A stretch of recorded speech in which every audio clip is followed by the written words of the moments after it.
Bonjour tout le monde et bienvenue à ce webinaire gratuit proposé par Tesco dans le cadre de son transfert de compétences et de ses services de formation. Comme vous le savez, Tesco est spécialisé dans la fourniture de services et de transfert de compétences en test de logiciels. Nous avons une quinzaine d'années d'expérience et nous sommes spécialisés dans, d'une part, la formation. Nous sommes en effet les seuls en France à fournir les formations couvrant tous les niveaux de l'ISTQB, du niveau fondation et au niveau aussi extension agile du niveau fondation, ainsi que les trois modules du niveau avancé. Nous pouvons aussi vous fournir des formations niveau expert. Nous aidons nos clients à améliorer la rentabilité et l'efficacité de leur processus de test afin qu'ils puissent livrer à temps, moins cher et avec un niveau de qualité accru. Nous proposons aussi des services tels que la vérification et l'exécution de campagnes de tests sur des plateformes mobiles telles que des tablettes, des smartphones, etc. avec les certifications CMAP et d'autres activités de test telles que l'amélioration de processus de test, la mesure de processus de test et la mise en œuvre de centres de test de logiciels avec un référentiel méthodologique complet. Les tests ne sont pas suffisants. Il faut bien entendu s'assurer que les logiciels testés puissent être mis dans des systèmes d'information qui soient corrects et sécurisés, donc nous fournissons aussi une offre de sécurisation système d'information correspondant aux normes ISO 27001 à 27005. Nos clients sont des sociétés du CAC 40 et de grands groupes, mais aussi des PMI à la fois en France et à l'étranger. Tesco ne travaille pas que pour le profit, mais aussi pour faire connaître le marché du test et aider à son développement. Je vous propose donc de commencer ce webinaire sur la gestion des tests, la planification et la mesure de l'effort de test. Un des éléments principaux est que pour pouvoir planifier correctement, il faut déjà savoir ce qu'il faut faire. Donc il est nécessaire d'avoir des objectifs de test et cela veut dire définir ce que l'on entend par le fait d'avoir atteint ces objectifs de test. Nous verrons que ces objectifs de test peuvent être différents pour les diverses parties prenantes. Nous allons aussi voir les aspects de planification, de périmètre, de facteurs d'influence sur la planification, de l'impact des systèmes de développement et de cycle de vie, que ce soit agile ou séquentiel, les aspects de niveau de documentation, d'efficacité et de rentabilité ou d'efficience des divers processus. Nous allons voir les aspects de méthode d'estimation avec diverses techniques telles que le WBS Work Breakdown Structure et les méthodes Delphi, ainsi que d'autres méthodes telles que Kokomo par exemple. Je parle aussi de l'aspect de mesure de l'effort de test. La mesure est intéressante uniquement dans le cadre de reporting, c'est-à-dire de montrer que l'on a atteint ou non les objectifs que nous avions identifiés en premier point. À partir de là, nous allons pouvoir tirer quelques conclusions. Commençons. Quel que soit le projet de test, notre objectif est d'avoir un projet qui ait du succès.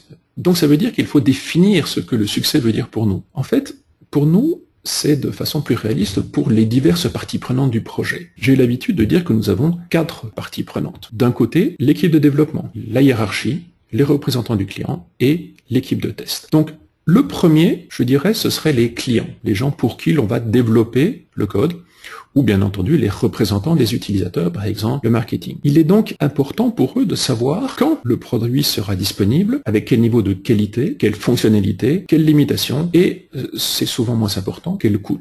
Pour la hiérarchie, par contre, ceux qui gèrent les cordons de la bourse, c'est s'assurer d'une part d'un niveau de satisfaction des clients, c'est-à-dire que les éléments soient livrés en temps et en heure, d'une part, et aussi que le coût soit relativement limité, ou en tout cas qu'il n'ait pas un impact financier négatif pour l'entreprise. Il peut bien entendu y avoir un impact à plus long terme, tel que mesurer et réduire les coûts de développement par la mise en place d'activités d'amélioration de la maturité des processus de développement et de la maturité des processus de test. Ceci laisse le pas à une livraison dans les temps et bien entendu dans les budgets aussi.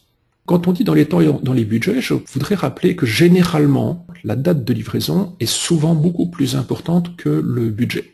Bien, la troisième partie prenante que je traiterai, c'est la partie équipe de développement, c'est-à-dire ceux qui vont réaliser le logiciel ou le système à base de logiciel. Et donc, nous avons à la fois l'équipe de développement, l'équipe de test aussi, mais je dirais que ce sera dans un deuxième temps. Dans certains cas, pour l'équipe de développement, cela peut aussi être d'identifier les parties de l'application qui nécessiteront des mises à jour dans un futur proche, par exemple, celle où une complexité importante rendra une maintenance future plus problématique.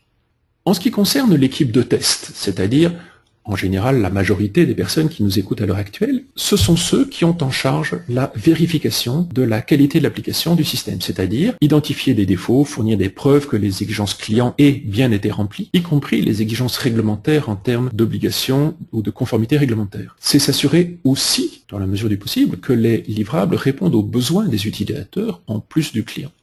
La différence entre vérification et validation.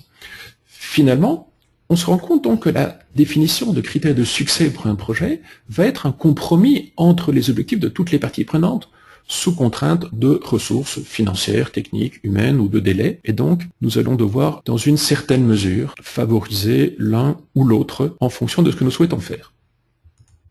Tout retard de mise en disposition des livrables avec un niveau de qualité attendu entraînera une perte de focalisation par les membres de l'équipe, des délais rallongés et un retard de livraison des livrables en sortie issus du traitement d'un livrable en entrée. En général, il est nécessaire de considérer que nous avons 4 grandes contraintes principales. La première, ce sont les délais, c'est-à-dire une date de livraison. La deuxième, les coûts, c'est-à-dire l'effort que l'on va mettre pour atteindre une livraison dans les délais avec un niveau de qualité, c'est le troisième élément, souhaité par le client. Le quatrième élément, c'est ce que j'appellerais le périmètre, c'est-à-dire l'ensemble des fonctionnalités que l'on va souhaiter livrer ou que le client souhaite obtenir. Il se fait qu'il n'est possible que de choisir 3 de ces contraintes, la quatrième devenant une sorte de variable d'ajustement. Il est en effet irrationnel de penser qu'avec des délais extrêmement courts, des coûts extrêmement faibles et un niveau de qualité extrêmement important, on peut avoir un périmètre extrêmement important. Cette manière de calculer ou d'évaluer les contraintes existe à la fois pour les systèmes à développement séquentiel, tels que le cycle en V ou le cycle en cascade, mais aussi pour les développements agiles, tels que tous les développements en Scrum et la planification pour les développements en Agile. Comment peut-on planifier correctement? Une manière que j'utilise et qui est assez fréquemment effectuée, c'est d'identifier tous les livrables qui vont être utilisés par les diverses parties prenantes, que ce soit les livrables que nous, testeurs, utilisons en entrée, les livrables que nous générons à destination des parties prenantes, tels que des fiches d'anomalies, tels que des rapports d'avancement, tels que des rapports d'exécution, etc. Et à partir de là, se dire que tout livrable devant être généré par une tâche, il va falloir envisager cette tâche-là, et tout livrable étant livré va être utilisé par quelqu'un. Il est totalement absurde de penser qu'un livrable puisse arriver ex nihilo et être prêt en entrée s'il n'a pas été créé. Et il est de la même manière assez absurde de penser qu'un livrable doit être généré si ultérieurement il n'est pas utilisé par quelqu'un ou par l'une des parties prenantes. Donc, en ayant identifié tous les livrables, y compris les livrables intermédiaires que nous avons besoin en tant que testeurs, je pense par exemple à un plan de test, à des conditions de test, à des données de test, voire à un environnement de test, eh bien, nous avons la possibilité de définir toutes les activités et toutes les tâches qui vont nous permettre de mener ces activités à bien, et donc nous pourrons lier toutes les activités dans un projet, toutes les tâches d'un projet, par les livrables qui ont été conçus et qui sont utilisés. Bien entendu, la planification va nous permettre de mesurer l'effort pour exécuter ces tâches. Et par le séquencement des divers livrables et des diverses tâches associées à ces livrables, eh bien nous allons pouvoir séquencer ces diverses tâches, derrière coordonner les livrables, et indirectement, nous allons pouvoir identifier les risques, c'est-à-dire, par exemple, le fait qu'une tâche prenne beaucoup de temps par rapport à une autre est donc un risque que le livrable ne soit pas fourni à temps. Un autre élément, c'est aussi le niveau de qualité. Est-ce que on a besoin d'avoir des livrables de très très haute qualité, ou est-ce que ces livrables peuvent être d'un niveau de qualité un petit peu moindre? On se rend bien compte que selon les obligations et les contraintes réglementaires ou légales, le besoin d'être conforme à ce type de règlement, voire à vos propres règles de développement, le volume d'informations à concevoir et à inclure dans les livrables, y compris la documentation, sera bien entendu beaucoup plus important, y compris d'ailleurs les éléments de traçabilité. Comment pouvons-nous réfléchir à tout ce qui va concerner nos activités? On se rend bien compte que l'on utilise un processus ou un ensemble d'activités tel que celui développé par l'ISTQB au niveau fondation ou au niveau avancé. Dans un cas, on aura plus d'activités et probablement plus de tâches que dans l'autre. Donc, nous allons selon le niveau que nous souhaiterons mettre en œuvre, le niveau de détail que nous souhaiterons mettre en œuvre, définir les diverses activités et au sein de chacune de ces activités, les tâches que nous allons mettre en œuvre et les techniques que l'on va utiliser. Donc en termes plus simples, qu'est-ce que nous allons tester? Le périmètre. Comment allons-nous le tester? Les tâches à mettre en œuvre afin d'atteindre les objectifs qui ont été initiés et fournis initialement au début du projet. Quels sont les critères de passage ou d'échec sur chacune de ces activités? C'est-à-dire quels sont les objectifs qui ont été fournis par les parties prenantes? Et ensuite, quand et comment allons-nous fournir les résultats, c'est-à-dire les livrables que nous allons devoir mettre en œuvre? On se rend compte que si on définit notre projet comme une suite d'activités, la liste des actions sera différente et on voit aussi que ces activités sont majoritairement séquentielles, même si certaines peuvent être effectuées partiellement ou totalement en parallèle. Je pense entre autres aux aspects d'exécution et d'évaluation des critères de sortie. Comme nous le voyons, que ce soit au niveau fondation ou au niveau avancé, c'est très similaire. La différence principale que l'on peut remarquer, elle est très légère ici, c'est tout ce qui est en bleu concerne les activités d'un test manager, alors que tout ce qui est en vert sont des activités qui vont principalement être effectuées par des analystes de test ou des analystes techniques de test ou des techniciens de test. Quand nous allons travailler en agile, ces mêmes activités seront répétées, mais dans le cadre de sprint. Nous avons vu précédemment une vision donc séquentielle. Voyons comment on peut le faire plus dans un monde, je dirais, agile. Alors certes, cette représentation est une représentation Scrum avec un backlog produit, un backlog de sprint et des sprints de 3 ou 4 semaines en plus d'une mêlée journalière, donc d'un Scrum. Il y a certainement moyen d'avoir d'autres représentations, celle-ci est la plus habituelle. Le principe est que sur notre projet, nous allons devoir définir des objectifs pour le projet dans son ensemble d'une part et aussi pour chacun des sprints. Ensuite, on va prioriser les activités et on va commencer à développer en suivant la séquence analyse, conception, réalisation, test ou, si l'on utilise du TDD, la séquence analyse de besoins, conception de tests automatisés, réalisation du code jusqu'à ce que les tests soient passés avec succès, correction des anomalies dès qu'elles sont identifiées, puis livraison des résultats de l'itération au client. Nous aurons donc ici des activités de test d'acceptation par le client et des activités de clôture de sprint pour cette itération. On voit bien que nous avons exactement les mêmes activités que celles que nous avons définies, que ce soit au niveau fondation ou au niveau avancé précédemment dans un aspect séquentiel. On se rend compte aussi que la deuxième itération, le deuxième sprint, devra bien entendu étudier l'impact de cette deuxième série de backlog et d'activités que l'on va exécuter par rapport à la première. Donc la deuxième et toutes les itérations jusqu'à la suivante, tous les sprints jusqu'à la dernière, comprendra une étude d'impact, bien entendu de l'exécution, mais aussi des tests de non-régression pour s'assurer que tout ce qui fonctionnait précédemment continue à fonctionner. De la même manière que précédemment, on aura des aspects de variables et de contraintes. En général, le client définit 3 variables sur 4, le coût, la qualité, le délai ou le périmètre, et l'équipe projet ajuste la dernière variable qu'elle soit. 2 autres aspects importants à voir. L'aspect de durée et d'effort sont quelque peu différents dans un projet agile. Assez fréquemment, on va parler de vélocité de l'équipe. Cette vélocité, c'est la capacité de l'équipe à réaliser des tâches. En général, elle est mesurée à la fin de la première itération, du premier sprint sur base de l'effort et de la durée pour réaliser les premières fonctions livrées. Si on compare cette mesure par rapport à l'évaluation à base de points de fonction ou de nombre ou de milliers de lignes de code, on se rend compte que cette évaluation a posteriori de la capacité de réalisation de l'équipe est raisonnable car elle se base sur une réalisation plutôt que sur des AVAC provenant d'autres projets qui pourraient ne pas être représentatifs. On verra ça un petit peu plus tard. Un autre concept important dans le mode agile, c'est la définition du done, le fait de dire que est-ce que l'on a terminé, voire le done. Le done, c'est donc l'attribut d'un livrable complet sans que rien n'y manque et que le niveau de qualité soit celui qui était souhaité. Ceci peut s'appliquer aux tâches et aux actions dans la mesure où elles génèrent des livrables. Comme dans le cas de projets séquentiels, cela implique la définition de critères d'acceptation associés à chacun des livrables et à chacune des tâches. Un autre concept qui s'applique aussi au monde agile, tout comme le monde séquentiel, est celui du confinement en phase. Il est moins cher et plus efficace de corriger les anomalies dès qu'elles sont introduites plutôt que de les corriger après un certain temps. Toutes les anomalies devraient être corrigées dans le sprint plutôt qu'être laissées dans le livrable et corrigées peut-être dans un sprint ultérieur.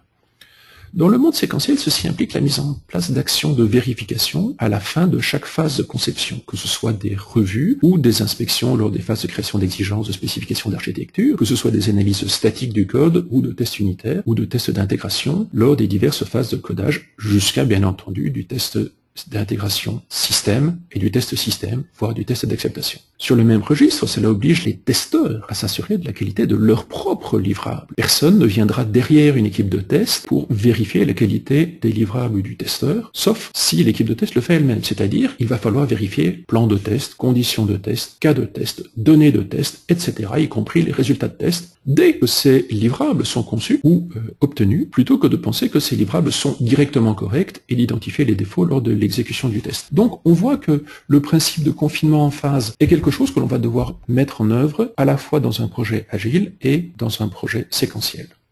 Il aura bien entendu un impact en termes de facteurs d'influence sur la planification. Il y a aussi d'autres choses qui peuvent avoir des influences importantes sur la planification d'un projet. Le cycle en V, ou le cycle séquentiel et agile, nous allons voir un petit peu plus tard, mais aussi la typologie d'application. On ne va pas développer de la même manière une application monoposte et une application client-serveur ou une application mobile. Si notre système à développer et à tester est complexe, cela aura un impact important, ainsi bien entendu que les besoins d'outillage ou d'automatisation que l'on souhaite mettre en œuvre, les techniques de test que l'on va mettre en œuvre, est-ce que l'on va en mettre beaucoup ou peu? Est-ce que notre environnement est complexe ou simple à mettre en œuvre? Est-ce que notre obligation de documentation nécessite un formalisme important? Est-ce que nous avons besoin d'une traçabilité extrêmement détaillée ou pas? Donc tous ces éléments, ainsi bien entendu que les activités et processus de test, on vient de les voir, mais aussi les compétences du personnel, les compétences en planification, les compétences métiers, et on se rend bien compte que si les compétences des personnes qui vont travailler sur le projet sont élevées, nous aurons probablement moins de détails à fournir, alors que si les compétences des personnes sont peu élevées, par exemple que nous ayons des testeurs débutants ou des testeurs peu expérimentés, eh bien à ce moment-là, on sera forcé de fournir plus d'informations dans nos conditions de test et nos cas de test. On va peut-être aussi devoir mesurer le nombre de changements dans les exigences ou dans les demandes de la part de nos clients. Des clients qui changent d'avis, vous en avez certainement tous eu et subi, dirais-je. Donc, n'hésitez pas à mesurer le nombre de changements qui ont eu lieu. Certains projets, tels que des projets agiles, ont plutôt tendance à accepter fortement les changements, voire à être, comment dirais-je, à souhaiter que des changements puissent arriver de façon à montrer leur agilité par rapport à un projet séquentiel. Mais cette agilité, même s'il est extrêmement efficace pour les utilisateurs et pour les clients, a un coût, c'est-à-dire l'impact en termes de redéfinition, de reconception d'une partie du code qui aurait déjà été évaluée et développée, ou en termes de conception de nouvelles fonctionnalités qui vont donc se mettre dans le backlog et être traitées aux itérations suivantes. Dans un cadre de projet séquentiel, où les changements sont théoriquement peu fréquents, ne nous voilons pas la face, on sait que nos clients changent d'avis. Selon diverses études, on tourne aux alentours de 1 à 2% de changement par mois calendaire. Donc un projet qui aurait 12 mois de durée aura entre 12 et 24% d'exigences qui vont changer. Il faut donc être en mesure d'identifier ces changements, de mesurer ces changements, non pas uniquement les nombres de changements, mais aussi leur impact en termes d'efforts de développement, d'efforts de test. Autre chose qui impacte la planification, c'est le nombre d'itérations de tests que l'on va prévoir. Très fréquemment, on ne prévoit que 2 voire 3 itérations de tests. Or, si l'on regarde les statistiques telles que celles qui ont été proposées par Capers-Jones dans ses divers ouvrages, on voit que ce nombre de 2 ou 3 itérations n'est pas suffisant pour trouver un nombre suffisamment important de défauts dans l'application et donc limiter le nombre de défauts qui vont passer en production. On se rend bien compte aussi que selon la criticité de l'application ou du système, le nombre de défauts, la typologie de défauts qui doivent être ou qui pourraient être livrés au client sera totalement différente. Si on a une application où on a un système à sécurité critique, on ne peut pas se permettre de traduire ou de fournir à des clients des applications incorrectement testées ou pour lesquelles il reste des risques majeurs. Donc, les niveaux de risque des exigences vont aussi influencer la planification, en plus bien entendu que de la criticité de l'application et du pourcentage d'anomalies. Autre élément que je voudrais citer ici, c'est la compétence de nos équipes de développement. Il est évident évident que nos équipes de développement et nos équipes de test sont compétentes. Cependant, comme toute équipe, il y a dans une équipe certaines personnes qui sont plus juniors que d'autres et qui font peut-être un petit peu plus de défauts que d'autres. Donc il est important de savoir le nombre d'anomalies générées par nos équipes de développement au fur et à mesure de leur développement, que ce soit dans un système de développement séquentiel ou dans un système itératif ou agile. Voyons un petit peu l'impact justement de ce cycle de développement. Prenons la colonne de gauche avec le cycle séquentiel. On voit bien que la planification et le périmètre sont définis initialement à gauche dans le schéma inférieur et que derrière, on espère avoir correctement anticipé, correctement défini nos activités, que ce soit nos activités de préparation, de spécification, d'exécution, ou nos activités de fin. Et tout au long du projet, nous allons avoir une activité de gestion de l'infrastructure, que ce soit en termes de projet développement ou que ce soit en termes de notre projet de test. S'il y a des aléas, une modification de périmètre par des modifications d'exigence par exemple, automatiquement toute la planification et aussi les activités de préparation, de spécification, d'exécution, où les activités finales devront être réévaluées. On peut très bien se dire que dans un cycle agile, on va donc passer sur la colonne de droite, il n'y a pas de définition par avance de la charge totale. Seulement des évaluations effectuées pour chacun des sprints. Or, ce n'est pas entièrement vrai. Même si, en effet, une évaluation d'un sprint est cohérente et qu'on va ensuite évaluer un deuxième sprint puis un troisième sprint. Généralement, les clients ont une vision globale, peut-être un petit peu séquentielle, de ce que devrait être l'application et vont donc souhaiter avoir une mesure globale de ce que le projet leur coûtera et du temps qu'il prendra à être défini. C'est pour cela que j'ai rajouté ici cet aspect de planification et de contrôle supplémentaire. En fait, ces deux graphiques, que ce soit celui de gauche ou celui de droite, sont des représentations tiré du livre Tmap Next publié par Sogeti, et nous voyons bien que l'on soit dans un projet itératif ou un projet agile, les actions sont bien effectuées séquentiellement. Le problème principal qu'il y a avec un projet agile, c'est qu'on n'est pas en mesure, dès le début du projet, de tout anticiper, ce qui serait théoriquement le cas avec un cycle en V. Par contre, et c'est là que c'est intéressant, c'est s'il y a des aléas, des modifications de périmètre, etc., eh bien, les risques sont réduits parce qu'ils vont être traités soit au sein de la même itération, mais beaucoup plus probablement au sein d'une itération suivante. Un des éléments qui impacte fortement l'effort d'un projet est tout ce qui concerne la documentation et la conformité réglementaire qui peuvent s'appliquer. De quoi parle-t-on quand on va parler de documentation? On peut parler de la documentation de conception et de réalisation, mais aussi des commentaires écrits par les développeurs dans le code pour en faciliter la lecture et la compréhension. On parlera aussi des aides en ligne, manuels d'utilisation, d'administration, de maintenance, mais aussi de tous les besoins de traçabilité entre les exigences, la réalisation et les tests, ainsi que la traçabilité des résultats de tests vers ces exigences. On va aussi parler de la traçabilité des anomalies vers les causes racines, des modifications du code vers les défauts ou les spécifications à l'origine de ces modifications. On parlera aussi des preuves qu'un processus ait été respecté, avec la fourniture de preuves qui peuvent être utilisées pour démontrer que la société a correctement suivi les processus prévus, comme c'est demandé dans des niveaux supérieurs de CMMI, ou pour obtenir des certifications ISO 9000, EN 9100, etc. En général, nous avons, je dirais, deux cas. Le cas où le niveau de documentation est important et l'autre où il est relativement faible. Si la documentation doit être détaillée, par exemple pour des systèmes à sécurité critique, on aura un impact beaucoup plus important en termes d'efforts et de tâches de réalisation de cette documentation, mais aussi de vérification de la qualité de cette documentation, de maintenance de cette documentation et de mise à jour au cours de l'avancement du projet de cette documentation. Ceci est valable que le projet soit un projet séquentiel ou un projet agile et itératif. Si nous parlons de la documentation des conditions de test, par exemple, des cas de test, le niveau de détail nécessaire de cette documentation variera selon l'expérience des testeurs, l'utilisation d'outils ou non, et aussi l'expérience des testeurs dans le domaine métier ou dans le domaine technique. Le niveau de documentation est important pour divers aspects.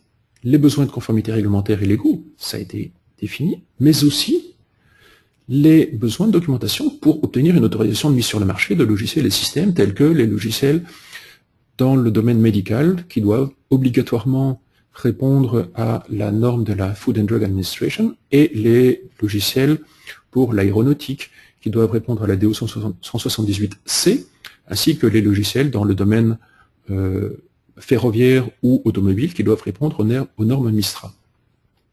Donc les besoins sont automatiquement plus importants si on a un besoin de conformité réglementaire important. Très souvent, nos collègues qui préconisent le développement agile disent « Agile veut dire pas de documentation ». Non. Agile veut dire que l'on recommande ou que l'on préfère des interactions humaines plutôt que de la documentation agile. Il ne dit pas qu'il ne faut pas de documentation. Donc il est nécessaire, y compris dans les sprints et dans les scrums journaliers, de prévoir de la documentation, mais aussi de prévoir la vérification de cette documentation, voire les analyses d'impact des nouvelles fonctionnalités sur cette documentation, et bien entendu le test de ces documentations. Bien, dans un aspect d'évaluation de l'effort de test, il sera nécessaire de prévoir les charges, mais aussi leur utilisation au fur et à mesure de la réalisation du projet. Dans un projet séquentiel, cette prévision est effectuée dès le début sur base de données historiques ou statistiques de l'industrie. Dans les modèles agiles, on parle de vélocité que l'on calcule après la première itération de façon à obtenir une vitesse de conception de référence pour toutes les évaluations futures sur le même projet. Donc, dans un projet agile, il est très important de sélectionner correctement les fonctionnalités qui vont faire partie de cette première itération, de ce premier sprint, et de mesurer minutieusement l'effort qui a réellement été développé, été utilisé par rapport à l'effort qui avait été anticipé. Il est toujours utile d'avoir des mesures historiques de façon à pouvoir comparer des estimations anciennes par rapport à des estimations actuelles, surtout bien entendu dans des développements séquentiels. Un élément qui est important aussi est d'avoir quelque chose qui est réellement comparable. Or, une équipe de test et de développement agile étant une équipe qui a une durée de vie relativement réduite, elle est limitée à la durée de vie du projet, il est important de s'assurer, et c'est là que l'on vient à cet aspect de mesure de vélocité, il est important de s'assurer que l'on a quelque chose qui est représentatif. Nous voyons ici divers graphiques. En haut à droite, nous voyons ici un tableur qui nous permet de mesurer un effort de développement et un effort de test en fonction d'un certain nombre de critères, que ce soit des points de fonction ou que ce soit des centaines ou des milliers de lignes de code. On peut aussi mesurer l'effort en fonction, par exemple, du nombre de défauts identifiés, prévus et réalisés, voire du nombre de défauts identifiés et corrigés par période de temps. On peut le faire avec des ABAC, on peut les mesurer avec des visions, comment dirais-je, beaucoup plus aléatoires, dirais-je, basées sur l'expérience des diverses personnes qui vont mesurer et évaluer l'effort. Une des choses qu'il ne faut surtout pas oublier, c'est que l'on soit avec une estimation de l'effort par point de fonction, par milliers de lignes de code, par phase ou par autre chose, tout défaut identifié générera une charge de travail. Donc, cette charge de travail, on va devoir l'inclure dans notre effort, que ce soit dans un développement séquentiel ou dans un développement itératif. Il est donc important d'estimer le nombre de défauts qu'il devrait être introduits sur un projet et de voir si nous sommes au-dessus ou en deçà de ce nombre tout au long du projet. Nous voyons dans le schéma inférieur gauche que la prédiction était pour ces deux phases centrales plus élevée que ce que nous avons réellement trouvé. plus élevée pour la première et plus faible pour la deuxième. Et dans les tests système, elle était nettement plus faible que ce que nous avons réellement trouvé. C'est-à-dire que l'on a trouvé beaucoup moins de défauts. Est-ce que cela veut dire que nous sommes à l'heure actuelle dans cette phase de test système et que nous n'avons pas terminé? C'est possible. Si nous nous attendons à avoir 40 défauts et que nous en avons trouvé moins d'une dizaine, on n'a peut-être pas terminé de tester. Il y a peut-être encore un certain nombre d'anomalies qui restent. Donc, des statistiques d'historique sur l'efficacité ou l'inefficacité de nos équipes de développement seront les bienvenues et nous permettront de mesurer cela avec suffisamment d'informations. Autre élément important, en termes de vélocité, c'est la manière dont on va le mesurer. Voici ici deux graphiques utilisés sur des projets agiles. D'une part, le graphe de vélocité, où à la fin de la première itération, on identifie la vélocité que l'on a atteint, et ensuite, on continue à mesurer la vélocité de chacune des itérations. Ici, nous avons jusqu'à 7 itérations, et l'on voit une moyenne qui a été définie comme étant ce qui est le plus raisonnable ici. Autre chose, c'est le burn down, c'est-à-dire l'utilisation de l'effort en termes d'effort prévu, d'effort idéal et d'effort réalisé.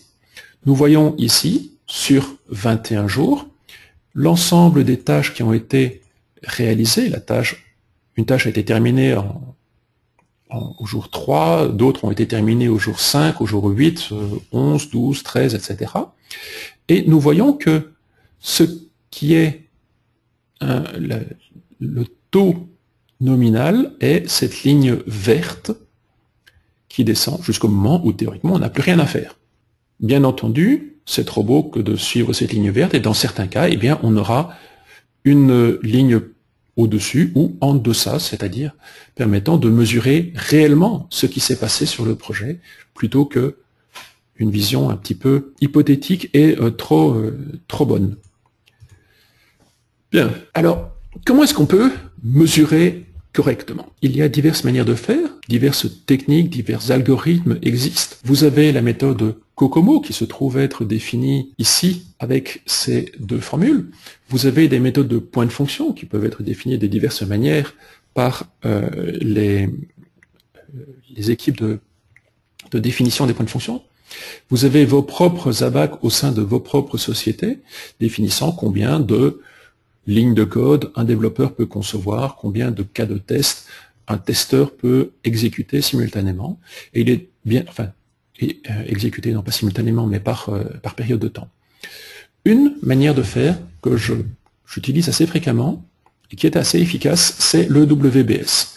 C'est-à-dire de scinder toutes les tâches et toutes les activités en tâches de très petite taille, de 1 jour, 2 jours, et à partir de là, d'estimer chacune de ces tâches, chacune de ces activités par ceux qui vont les exécuter, bien entendu de les séquencer, et à partir de là de faire la somme de toutes les tâches.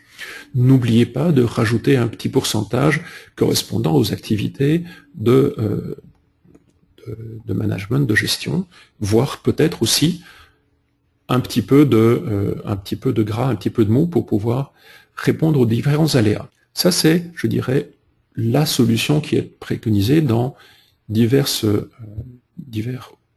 cours et diverses techniques de gestion de projet, y compris ceux proposés par le PMI. Autre solution, la méthode Delphi à 3 points.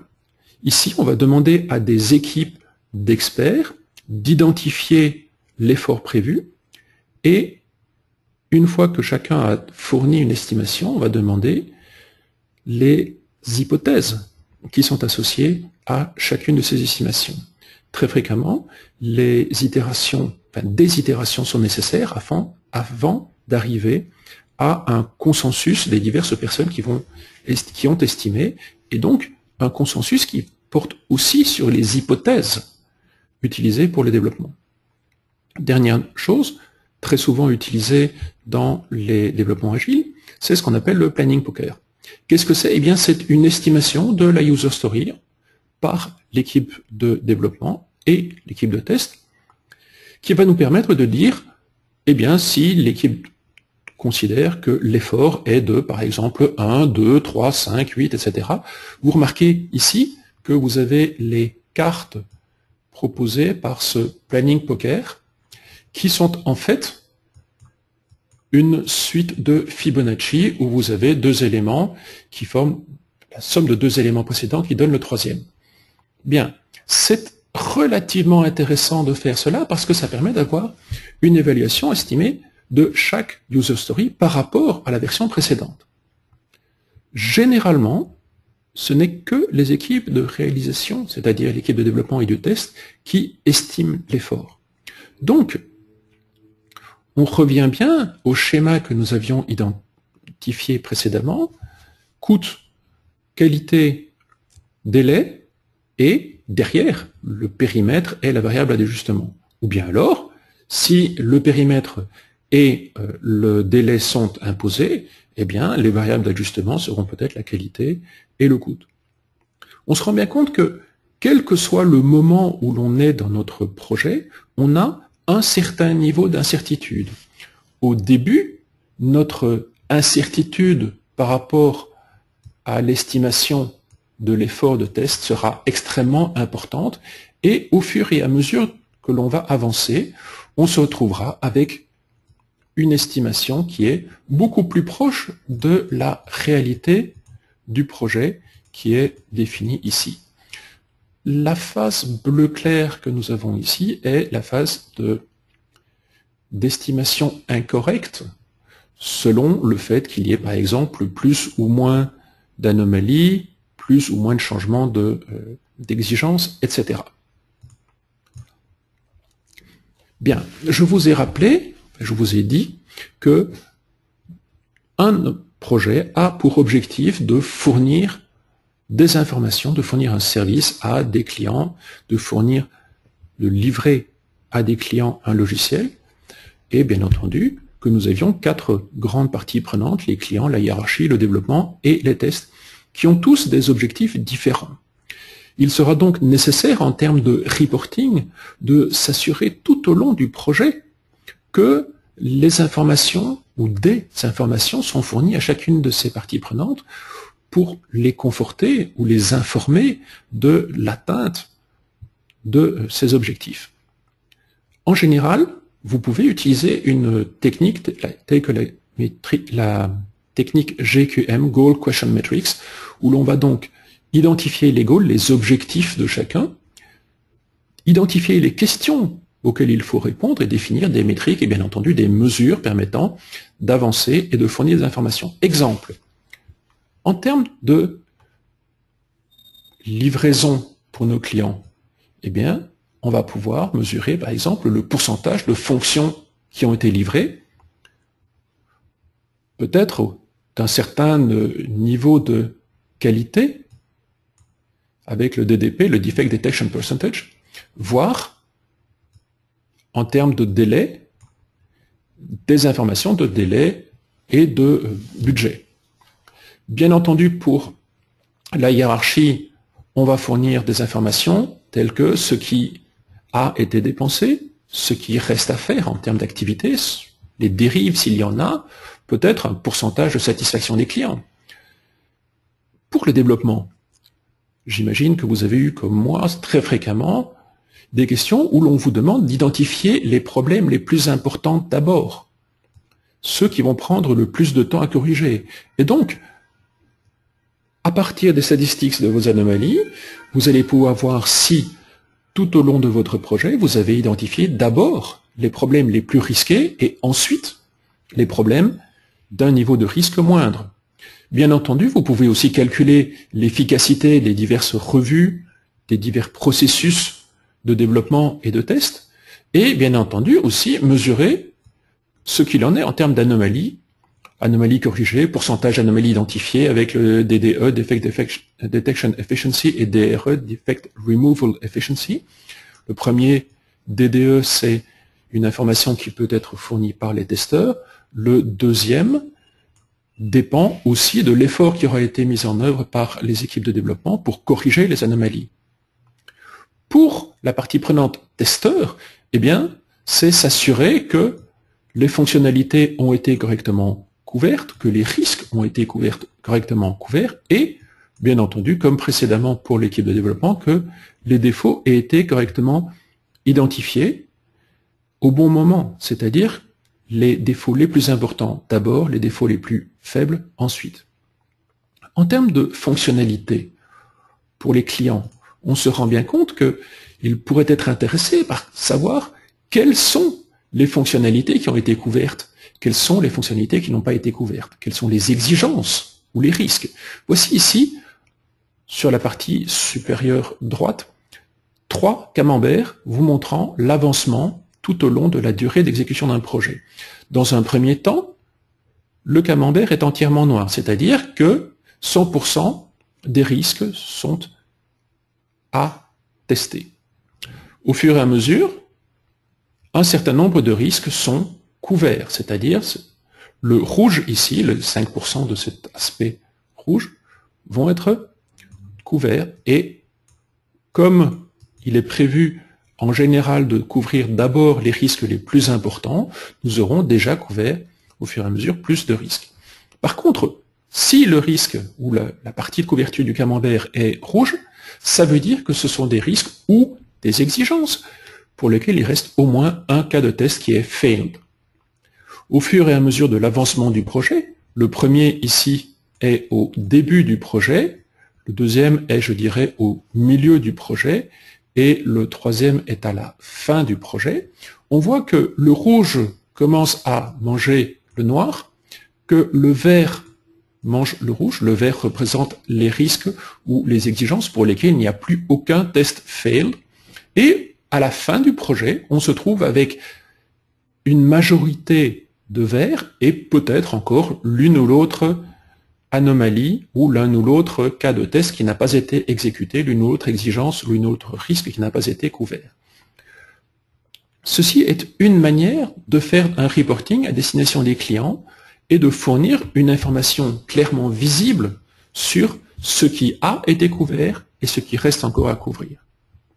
Bien entendu, on a la possibilité de fournir des informations de diverses manières. On a par exemple, c'est ce que nous avons ici dans la partie inférieure gauche, la possibilité de couvrir nos exigences par des tests, voire de couvrir nos tests par des cas de test exécutés ou des conditions de test.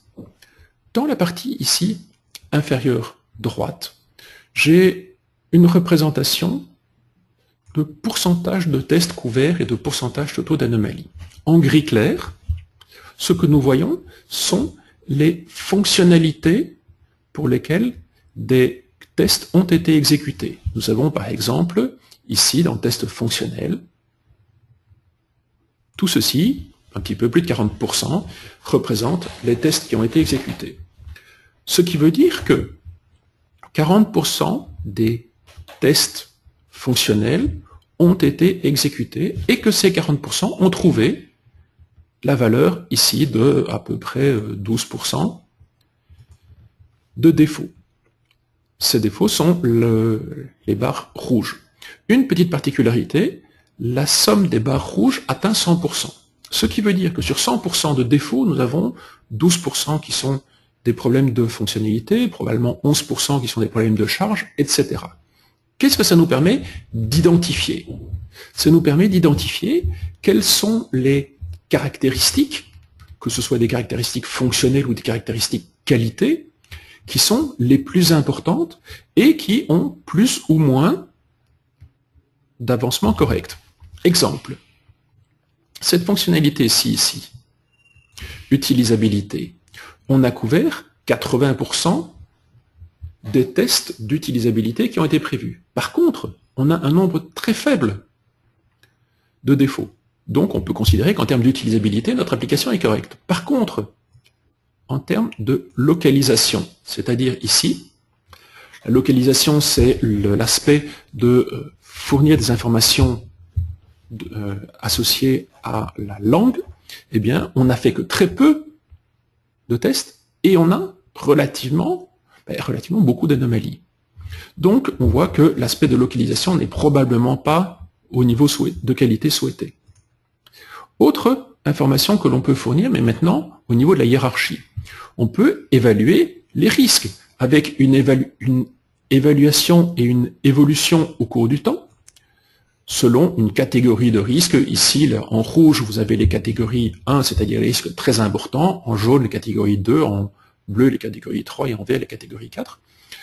Ou bien, autre chose qui peut être intéressante, c'est les actions de mitigation ou de limitation des risques que nous avons mis en œuvre tout au long du projet, voire la gestion des jalons, c'est-à-dire identification de ce qui a été retardé en termes de date prévue de livraison, jalons internes, mais aussi des jalons externes. Ces informations peuvent expliquer à la hiérarchie pourquoi il y a eu l'un ou l'autre retard. Autre chose que la hiérarchie souhaite souvent identifier, c'est si nos processus de développement sont corrects et cohérents, si nos défauts ne sont pas trop importants par rapport à ce que nous envisagions, et accessoirement des informations de densité de défauts par milliers de lignes de code, par point de fonction, etc. Et bien entendu par niveau d'introduction. Je remarque qu'il est déjà, nous avons déjà passé presque 50 minutes de ce séminaire et qu'il y a encore un nombre important d'éléments de reporting à voir. Je vais aller relativement rapidement et je vais vous proposer de faire un nouveau webinaire sur les aspects spécifiques du reporting de façon à pouvoir détailler cela de façon un petit peu plus importante. Voyons. En termes de reporting à destination du développement, une chose qui peut être intéressante, c'est ce graphique que nous avons ici, qui est le temps moyen de correction des anomalies par rapport à un temps prévu. Nous avions ici un temps prévu de correction et nous avons cette ligne qui est la moyenne, c'est donc cette ligne-ci, qui est la moyenne de temps de correction. Donc on voit que nous avons une tendance à ce que la durée de correction des anomalies aille croissant. Chacun des petits points rouges est le temps qu'a mis une anomalie pour être corrigée. Et donc on voit qu'on va passer d'une moyenne de 4 ou 5 jours prévus initialement jusqu'à près d'une quinzaine de jours de correction, ce qui veut dire que l'on ne sera probablement jamais en mesure de livrer correctement l'application. Autre chose importante qui peut être mesurée et qui est utile pour nos équipes de développement, c'est un graphique tel que celui-ci, qui est une sorte de graphique de Pareto, où nous voyons que 3 fonctionnalités, mais on peut très bien prendre, au lieu de fonctionnalités, des composants, ici que 3 composants couvrent 80% des anomalies, alors que tous les autres couvrent moins de 20%. Nous avons bien entendu aussi le nombre d'anomalies corrigées et détectées d'abord, et corrigées ensuite, ainsi que des tendances en termes d'identification et de correction qui sont importantes à voir. Autre chose extrêmement importante à destination du développement, c'est l'efficacité, la maturité des composants, des processus, avec des méthodes telles que ODC, mais j'ai déjà parlé de ceci dans un autre webinaire. Il y en aura aussi un qui sera fourni bientôt.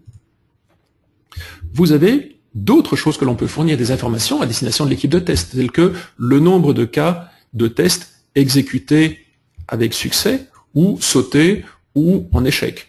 Nous avons des informations en termes d'efforts de test, tels que, ici, dans la première semaine, dans les 2 premières semaines, on a eu une capacité de tester moins importante que ce qui était prévu, alors que dans les semaines 3 et suivantes, on est bien entendu resté dans ce que nous avions prévu de trouver. On a des informations que l'on peut mesurer aussi assez fréquemment, telles que, ici dans le coin supérieur droit, l'efficacité et l'identification de défauts, ainsi que l'identification des corrections qui ont été effectuées. Qu'est-ce que l'on peut utiliser? Il est évident qu'en termes de métriques, on peut utiliser des dizaines et des dizaines de métriques différents.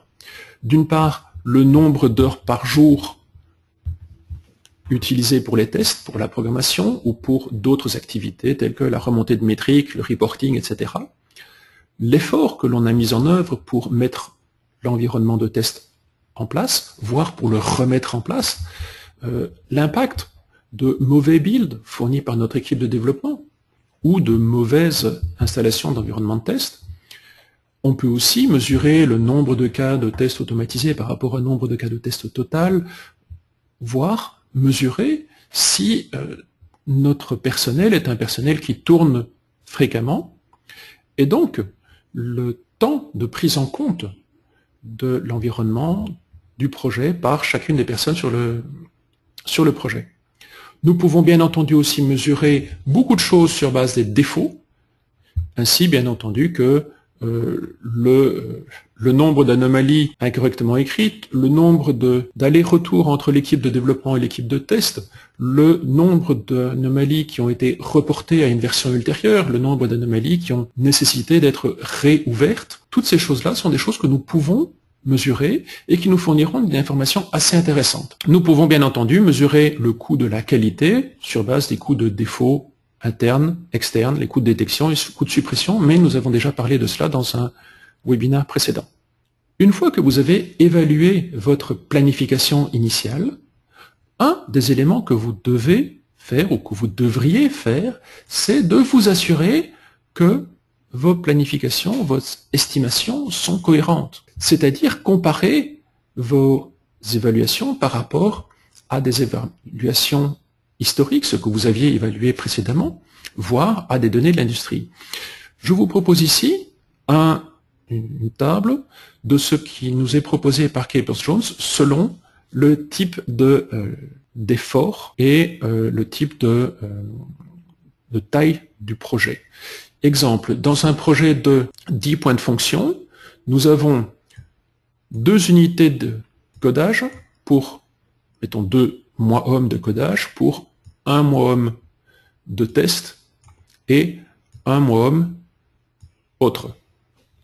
Par contre, si nous prenons un cas où nous avons 100 points de fonction, 100 000 points de fonction, pardon, nous avons une unité de développement pour 2 unités de test et 3 unités d'efforts autres, tels que de la coordination, etc. Selon que nous sommes dans un projet à destination d'utilisateurs finaux ou de systèmes de gestion ou de systèmes d'exploitation, on se rend compte que l'effort de codage, et plutôt le ratio entre l'effort de codage, l'effort de test et les autres activités sera totalement différent. Je vous avais parlé aussi du DR, Defect Removal Efficiency, selon le type d'activité. Quand on fait une inspection de conception, on a 65%, alors que quand on fait une suite de tests conçus correctement, on n'est qu'à 30%. On se rend bien compte donc que l'intérêt des inspections est importante, donc on va devoir les planifier dans nos activités de test. Bien, on arrive assez près de la conclusion. Si vous avez des questions, n'hésitez pas à poser vos questions de façon écrite et j'y répondrai au fur et à mesure. Bien. On se rend compte que, en termes de planification, on a réellement un besoin de très nombreuses informations et que, au début, cette estimation est généralement fausse. Elle est fausse d'un facteur de 1 à 4 par exemple, c'est-à-dire on peut soit estimer 4 fois trop peu, soit estimer 4 fois trop. Au plus on a d'informations, au plus cette erreur d'estimation sera moindre. Ce qui veut dire qu'il est important pour chacun d'entre nous, pour tous nos projets, de mesurer nos activités, mais aussi, après chaque activité réalisée, de définir si notre erreur d'appréciation est importante ou faible, de façon à pouvoir, à l'avenir, évoluer de façon correcte.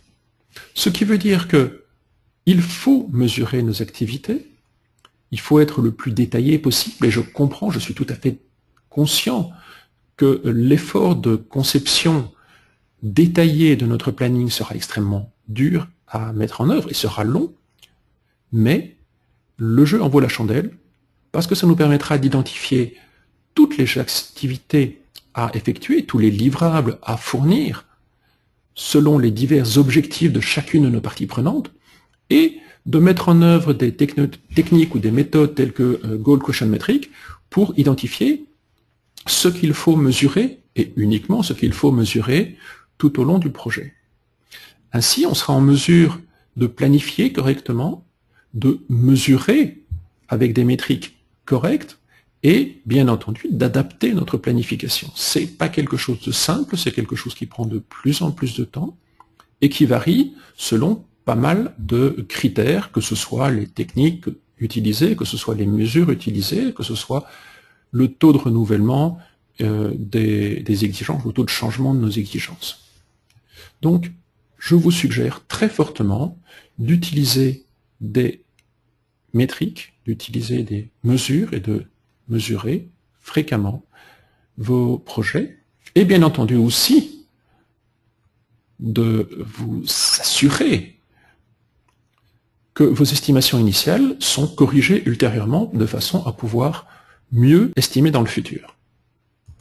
Bien, nous sommes arrivés à la fin de notre présentation. Je voudrais vous rappeler que nous fournissons des formations niveau fondation de l'ISTQB avec l'extension Agile, des formations avancées Test Manager, Test Analyst et Technical Test Analyst, ainsi que des formations en gestion d'exigence avec à la fois IREB et REGBI. IREB est plus ancien et à mon avis un petit peu meilleur que REQB, mais ce sont deux gestions d'exigence concurrentes et partiellement recouvrées. Nous fournissons aussi des formations sur les applications mobiles avec des certifications CMAP, Certified Mobile Application Professional, ainsi que des certifications agiles. Nous fournissons aussi des certifications IBI-TGQ, c'est-à-dire concernant l'ISO 27000. Notre prochain webinaire sera le 22 décembre, portant sur les challenges du test en 2015. Merci beaucoup et à bientôt.